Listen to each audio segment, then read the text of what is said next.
Sometimes the smallest things carries the biggest stories.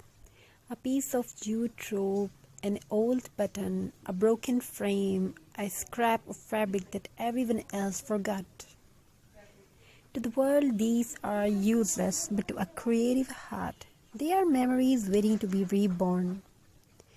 Today, this story is about craft. It's about cheesy little things that makes us smile. And it's about how handmade creations quietly heal heart. Once upon a time, there was a small house at the edge of a busy street.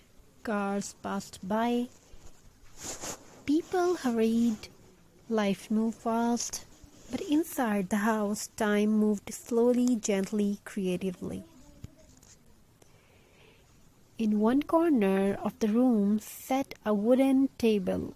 Its paint was chipped, its edges were rough, but it was loved. The table had seen many things, tears wiped away with fabric scraps, laughter while gluing fingers together, late nights cutting paper under a dim bulb. This was a craft table. On this table lived the cheapest collection of things.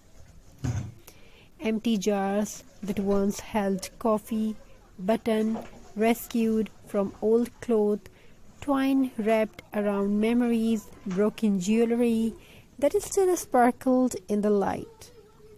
Cardboard pieces saved, just in case. People laughed when they saw it. Why don't you throw this away? Why are you keeping junk? Just buy something new.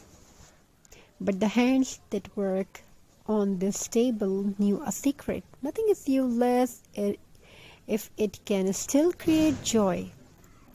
One evening, rain tapped softly on the window.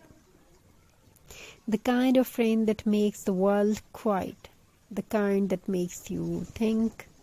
She sat at the table holding a piece of burlap. It was rough, imperfect, stained with time, just like life. She did not know why her heart felt heavy that day. Maybe it was exhaustion, maybe unspoken worries, maybe the weight of responsibilities no one talks about. So she did what she always did. She crafted. She wrapped jute around an old glass bottle slowly, carefully, one turn at a time. With every wrap, her breathing softened. With every knot, her thoughts slowed down. Craft does not rush you, craft listen. She glued a less trim, cheesy, old-fashioned, slightly uneven. She smiled. It reminded her of childhood, of school projects made the night before deadlines, of glue-stained finger and proud smiles. Craft has a funny way of bringing us back to who we were before the world told us to be serious. She added dried flowers, no perfect ones, the slightly broken kind. Because perfect flowers don't tell story, broken ones do. She stepped back and looked at her creations. It was not expensive, it was not trendy, but it was warm, honest, alive.